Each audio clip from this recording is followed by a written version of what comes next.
ఏమైంది నిషా? పోగు పడిపోయింది.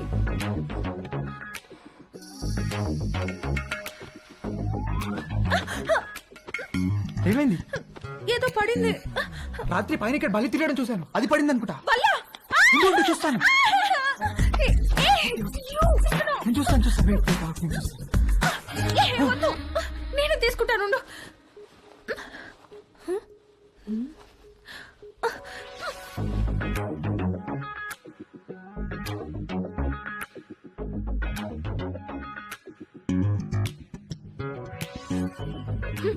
వచ్చినప్పటి నుండి నీ వేషాలన్నీ ఒక గంట కనిపెడుతూనే ఉన్నాను నేను.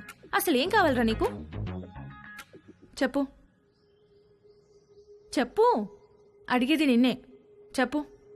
నువ్వు నన్ను ఎలా చూసావో నాకు కూడా నిన్ను అలానే చూడాలనుంది.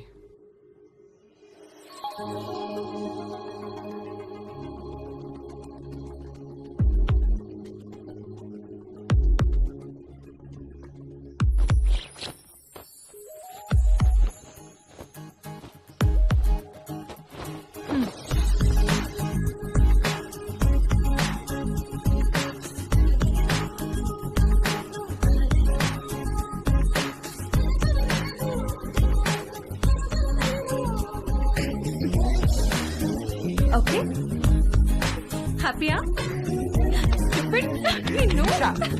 Stupid fellow. డాక్టర్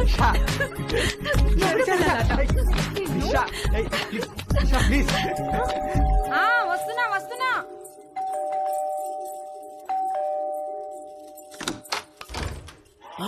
భవానీ, మా డార్లింగ్ భవానీ. మామా ఎప్పుడొచ్చా? ఎయిర్పోర్ట్ లో ఫ్లైట్ దిగి ఆగలేక డైరెక్ట్ గా ఇక్కడికి వచ్చేసి. ఏంటి మామ ఇంత వేడిగా ఉన్నావు? దుబాయ్ లో ఎండలు ఎక్కువ కదే. చిలిపి మామ, అన్ని అటకరంగానే మాట్లాడతావు. ఒకసారి అయినా ఇక్కడికి వచ్చావేంటి? నువ్వు వచ్చేదాకా ఆగలేకపోయానే. నీ పెదవి కొరికి చాలా రోజులైందే. మామ ఉండు మామా. అబ్బా రావే, ఇంట్లో ఎవరు లేరుగా? ఎవరు లేరు. ఒకసారి పట్టుకొని చూడు, ఎంత వేడిగా ఉన్నాను. రావే ఈ బల్లెకు పడుకో. అయ్యో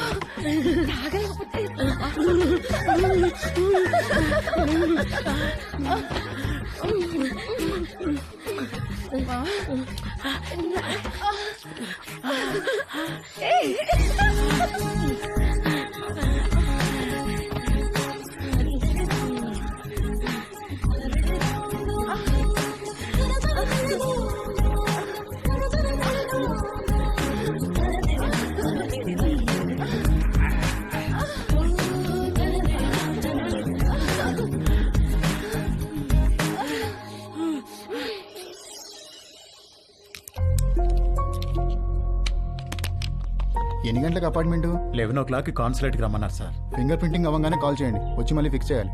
ఓకే సార్.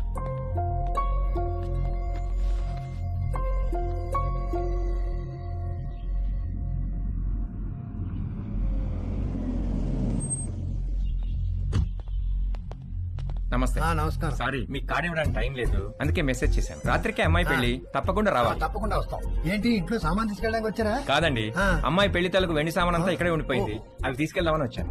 మరి మిగతా సామాన్లు ఎప్పుడు తీసుకెళ్తారు? త్వరలో తీసుకెళ్లిపోతానండి. మరి ఇంటి తాళం? తాళం మేడపైన ఉందండి.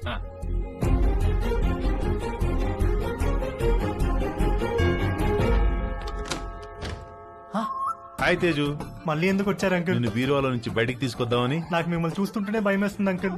అర్థం చేసుకోగలను, నీ పరిస్థితిలో నేనున్నా. ఇది వీలైనంత త్వరగా తక్కువ నొప్పితో బయటపడాలనుకుంటాను. నాకు కూడా ఎక్కువ టైం లేదు. జస్ట్ ఇన్ అండ్ అవుట్ 5 నిమిషాలు చాలు. ఒక్కసారి మన ఇద్దరం కలిసి ఉంటాం ఊహించి చూడు, ఎంత బాగుంటుందో.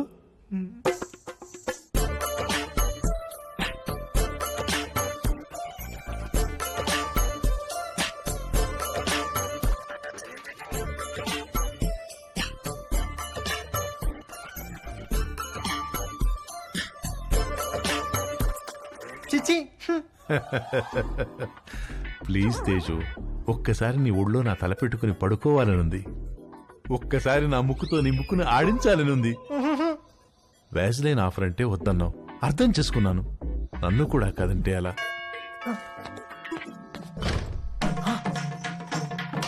అంకుల్, ఆంటీ చచ్చో. ఆంటీ. హాయ్ తేజు. ఏదో ఒక పని వల్ల ఈ మధ్య నిన్ను అస్సలు కలవడం కుదరట్లేదు. అందుకని వీలు చూసుకుని నేనే వచ్చేసాను. ఇంట్లో ఎవరు లేరు కదా. అంకుల్ ఉన్నారా aunty? Uncle hi Ramya. Hi. 1 second. Aunty Ramya.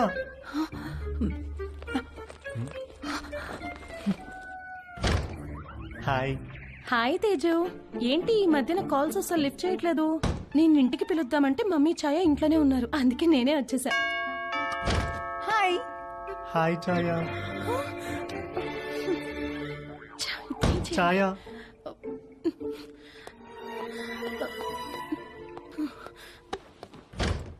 Hi. Hi what's up, ఏమైపోయావు? అసలు టచ్ లోనే లేవు. I missed you so much, you know. Come let's hurry up. Protection కూడా నేనే తెచ్చాను. ఇంట్లో ఎవరు లేరు కదా? మీ ఫ్యామిలీ మొత్తం ఇక్కడే ఉంది. ఏంటి? Are you expecting someone? దొరికిపోయే రోజులో ఉంది. మా పేరెంట్స్ ఏమో. వాట్?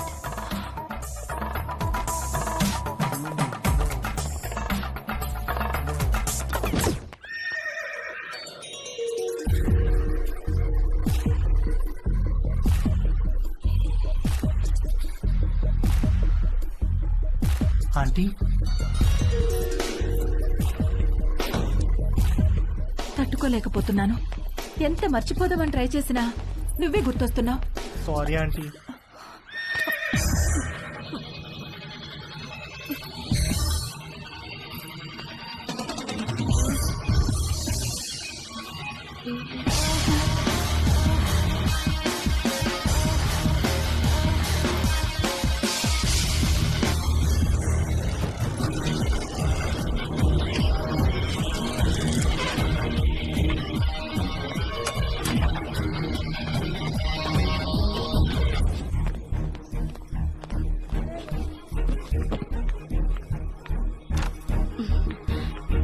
ఇంకా పడుకున్నావేంటే? లే లే, స్నానం చేసి చీర కట్టుకో. డాడీ రాగానే కళ్యాణ మండపానికి బయలుదేరాలి.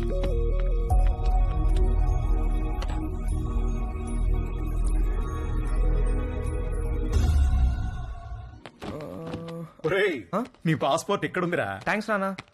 రేయ్, నువ్వు అమెరికా వెళ్లే ముందు నీకు లాస్ట్ లెసన్ రా. అబ్బా నాన్నా, ఇది కంపల్సరిగా నువ్వు వినాల్సిందేరా. రేయ్, అమ్మాయిల మీద రెస్పెక్ట్ ఇక్కడ ఉండాలి, ప్రేమ ఇక్కడ ఉండాలి, కోరికేమో. పదండి పదండి, క్యాబ్ వచ్చేసింది. థ్యాంక్స్ ఎందుకురా? తర్వాత చెప్తాను. మొత్తం మీద వీడు అమెరికా వెళ్తున్నాడు. అమ్మయ్యా, కాంపౌండ్ లో పెద్ద పని చిన్న పని చేసేవాడు ఒకడు తగ్గాడు. నిజంగా వీళ్ళు ఇల్లు ఖాళీ చేస్తారా? ఎందుకు ఖాళీ చేయరు? ఓ మంచి వెజిటేరియన్ ఫ్యామిలీ వెయిటింగ్ లో ఉంది. అడ్వాన్స్ కూడా తీసుకున్నాను. వచ్చే నెలలో దిగిపోతారు.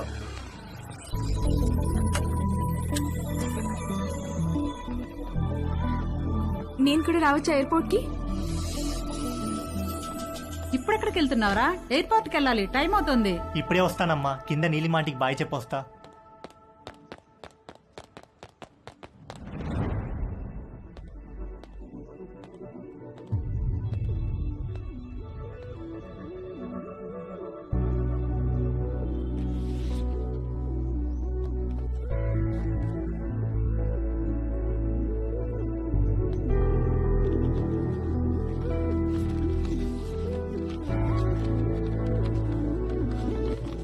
హాయ్ తేజు, నువ్విది చదివేసరికి నేను ఒక కొత్త జీవితాన్ని ప్రారంభించడానికి పైన మొదలుపెట్టి ఉంటాను. మన మధ్య ఏం జరిగిందో నీ గుర్తు నాకు ఎలా అనిపించాలో ఏమనిపించాలో అర్థం కావట్లేదు. అర్థమవ్వకపోయేసరికి దాని గురించి ఆలోచించడం మానేశాను. జీవితంలో మనకు జరిగే వాటిని ఎందుకు, ఎప్పుడు, ఎలా అని ప్రశ్నించడం మానేసినప్పుడే మనం నిజంగా ఆనందంగా ఉండగలం. నిన్ను కలవడం నాకు చాలా ఆనందాన్ని ఇచ్చింది. నిన్నెప్పటికీ మర్చిపోను. అది చాలు నాకు. నువ్వు ఎలా ఉన్నావో అలాగే ఉండు. దేనికోసం ఎవరి కోసం మారొద్దు. నువ్వు కావాలనుకున్న ప్రతిదీ నీకు దక్కే అదృష్టం ఆ దేవుడు నీకు ఇవ్వాలని కోరుకుంటూ, నీలిమ.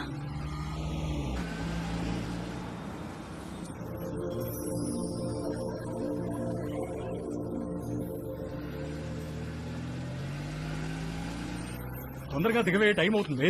అబ్బబ్బా, కంగారు పెట్టకండి. అదిగో చెప్పానా, వీడి ఇప్పుడు అప్పుడే పైకి రాడని. అబ్బా నాన్న, నా సూట్ కేసు ఎందుకు తెచ్చారు? నేను ఇంకా నా కడ్రాయిలే సర్దుకోలేదు. ఒరేయ్, నువ్వు ఇలాంటిది ఏదో చేస్తావని తెలిసే నా డ్రాయర్లన్నీ నీ సూట్ కేసులో సర్దిస్తా. అవసరం అయితే నీ డ్రాయర్లు నేను వాడుకుంటా పదా. రేయ్, ఎయిర్పోర్ట్ లో 2-3 అవర్స్ వెయిట్ చేయాలి. ఆకలిస్తే చస్తావు. ఈ అరటి పండు తిను. ఎందుకండి చిన్నపిల్లాడికి అట్టుపండు చూపించి భయపెడతారు? వాడిని వదిలేయండి.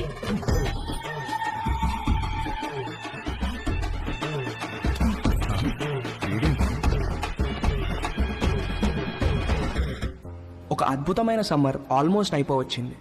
మేము ఏదైతే నేర్చుకుని అమెరికా వెళ్ళాలనుకున్నామో అందులో మాకు పిహెచ్డీలు రాలేదు, కానీ ఒక అందమైన అనుభవాన్ని ఎక్స్పీరియన్స్ చేయగలిగాం. మేము కావాలనుకున్నది మాకు దక్కింది. ఈ సమ్మర్ని మర్చిపోం ఎప్పటికీ. మేము అర్థం చేసుకున్నది ఏంటంటే, అమ్మాయిల నమ్మకం, అభిమానం, గౌరవం పొందాలంటే ముందు మనం అమ్మాయిలను గౌరవించడం నేర్చుకోవాలి. వాళ్ళ ఎమోషనల్ కోషెంట్ని అర్థం చేసుకునే ఇంటెలిజెన్స్ కోషెంట్ మనకు ఉండాలి. వాళ్ళని పూజించాలి, గాఢంగా ప్రేమించాలి. ఎందుకంటే వాళ్ళకు కావాల్సింది అదే. వాళ్ళకు కాదు, అందరికీ కావాల్సింది అదే, ప్రేమ. అమెరికాలో అమ్మాయిలు మమ్మల్ని పట్టించుకుంటారా లేదా అనే విషయం మేము పెద్దగా పట్టించుకోనక్కర్లేదు. ఎందుకంటే తిరిగి వచ్చేటప్పటికి మా ప్రేమ మా కోసం ఎదురు చూస్తూ ఉంటుంది కాబట్టి. మా అందమైన ప్రేమ.